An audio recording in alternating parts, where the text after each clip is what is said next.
What can you tell us about Spaceballs 2? Your dad is also in this film, obviously. So what does it mean to be continuing that story and that lore? I mean, that's epic. It is epic. You know, I actually got a lot of advice from Wyatt Russell, who's a good friend of mine, you know, when I was deciding whether to do the film. Because when I got the offer, obviously my instinct was a deep desire to be a part of something so iconic in the revisitation of something that is so beloved and something that kind of really was the springboard for my dad's career. As a son of an actor or a daughter of an actor, or of anyone, if you're following in your parents' footsteps in their trade, you want to carve your own path in as much as you can, and you work hard to do that while also honoring the coattails with which you are so fortunately, you know, lots of sledding on, but also you want to kind of be your own person. And he was like, Wyatt gave me such golden advice. He was like, you know, you may never get the chance to do this, and if you and your dad are on the same page, if it is something that you guys want to do together, like, it's not, you know, it's not really worth holding out to go to find your own thing where it's new for both of you. Like, this might be the shot, and most people don't get this opportunity, and you both share something that you love so much, and you love each other so much. And he was like, I had so much fun working with my dad. He played the younger version of his dad, and he was like, I wish that I had gotten to do scenes with him. You know, we were playing the same person, so we didn't actually get to act opposite each other. He was like, where you and your dad would in Spaceballs too. And so having that information was like instilled me with a lot of confidence, and like, this is, I am so fortunate to be able to do this, and I was so fortunate that my dad was like wanting to share this part of his journey in his professional career and his, you know, his career as a father and my career as a son. And so it was everything and more. It was such a beautiful experience, and it was so fun, and doing a comedy is medicinal. Josh Greenbaum, our director, was like the perfect person to be directing us. And Josh Gad, our champion, he's the one who kind of like brought the whole thing together and made sure that Mel's voice is still is at the core of it all. And Mel was very much a part of the whole development and part of getting the whole thing to come to fruition. So it was a lot of variables colliding in a very kismet fashion. You talked to Wyatt on the set of Doomsday about this. I know you can't tease anything about that movie, it's almost impossible, but what is it like to not only get to reunite with Wyatt and Florence Pugh and the other folks that you worked with on Thunderbolts, but then get to share the screen with some of these other Marvel legends that you, I'm sure, like myself, I've grown up watching. What was that experience like? It was like going to the Met Gala if the theme was superheroes. It was some of the most admirable people working today, all in the same space, in the same universe. I felt very out of body the entire time. It was just another one of those many experiences where I am so, you know, just kind of, this one more than anything was just kind of just truly flabbergasted at how I can be of service, you know, in something like that is surrounded by so many total legends. And I learned so much, and I had so much fun, and I cannot wait to see the movie. Top Gun 3. We want it so bad. I'm sure you do too. Do you know anything about that happening? Joseph Kosinski has a beautiful bulletproof vest of security within what he's allowing himself to trickle out, but there's a twinkle in his eye, and I see that, and I'm interpreting that in a positive way. I think if we're talking about that story moving forward, there was so much that had to happen for that second one to be a success, and I don't think anyone that was a part of that takes that for granted. And so I think they're moving forward with caution and with on sacred grounds. You know, they don't want to make a third one just to say they did. I think it has to further Maverick's story in a way that is earned. I have hopes. I have high hopes. Let's go, Mav. Let's see what you got. Come get me.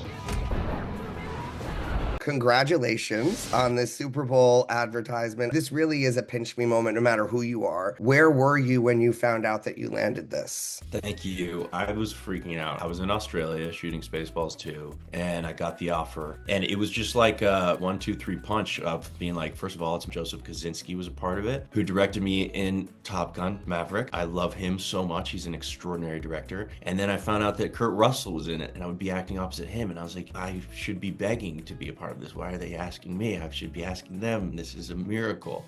I was so excited. And then I read the script, and I was like, this is such a genuinely compelling story that they're fitting into a 60-second slot. So I was like, get me up on the slopes. I want to shoot it now. You got to start with Kurt Russell, the legend, in this. You worked with his son Wyatt in Thunderbolts. Now that you've worked with both Kurt and Wyatt, are you just working your way through the family? Like, is Kate Hudson next on the list at this point? I actually just met Kate like a week ago, and I was so starstruck by her, and I was like also starstruck. You know, when you meet somebody whose family you love, and you're like, you want to just like brag about them, but they're like, he's my brother. I know you don't need to be bragging about it to me. So yeah, fingers crossed. Gonna be hard after Song Sung Blue. She's got her Oscar nom, which is huge. Congratulations to her. Wyatt is one of my favorite actors I've worked with, and one of my good friends now. I'm lucky to call him that. And I've gotten a lot of great advice from him, you know, some good parallels in our lives and in our careers.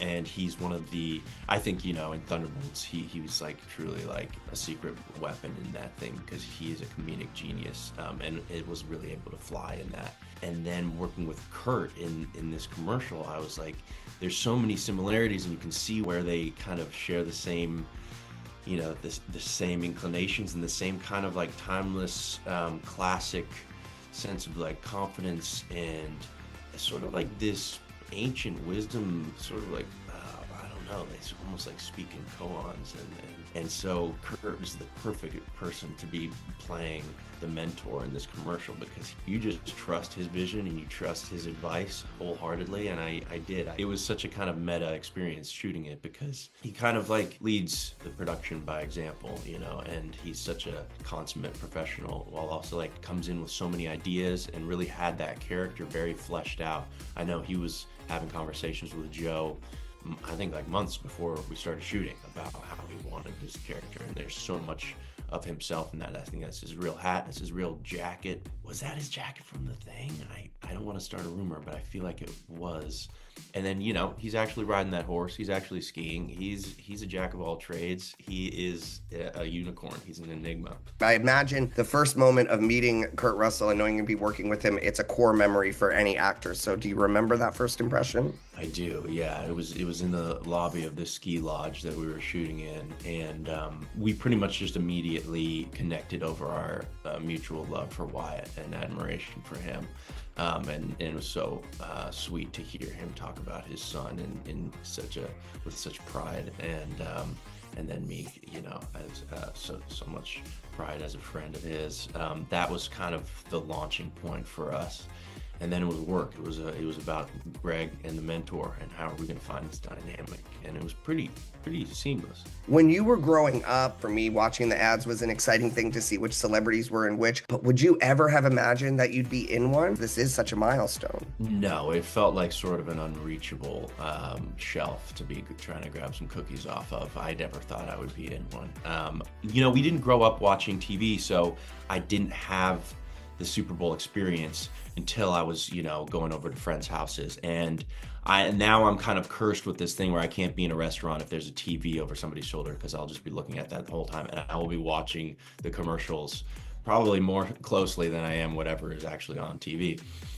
And so I go to my friend Graham Patrick Martin has a Super Bowl like crawfish broil every year, and that's how I'll be celebrating this year. And I'm always tuning in for the commercials, and so it's gonna be a very out of body experience seeing myself in one of them this year. I'm a little nervous. What are you more nervous about? Was it acting with Kurt Russell, or was it knowing how many people are going to be seeing this commercial at one time? With commercial storytelling, and I think that this commercial does it so well because it feels like a little miniature feature in so many ways. If you notice when you watch the commercial, I actually don't have any lines. And there's something kind of like this archetype storytelling that is like, how do we get across these core human shared experiences in 60 seconds? And I think Joseph Kosinski, our director, did that so well with these characters and with the script, and in order to kind of like, you know, have a shared moment where we are reminded that like friendly competition is oftentimes actually very beneficial to all parties. Like, I think that it can push people to perform in ways that maybe they are told they aren't capable of, or it can push people to seek out a mentor and a mentorship in order for themselves to grow, and all with a very friendly and like love forward attitude.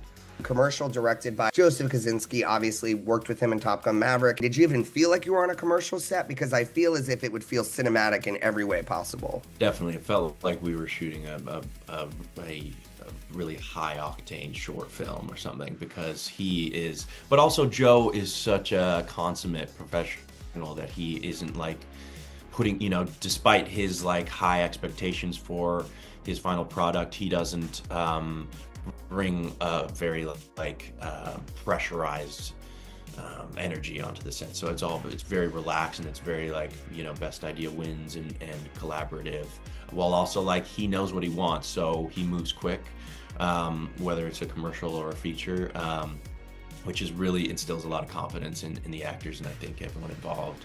What I love about this is it's a connection of two things. It's the Super Bowl, also the Olympics combined in. You worked with some Olympians, so how genius was this of kind of bringing all of these elements together into one fitting commercial? Yeah, you know, having Chloe Kim and TJ Oshie in there was pretty epic. I didn't have any scenes with them, but I got to meet them, and they were so humble and so down to earth, and which is always crazy to meet like real life legends like that.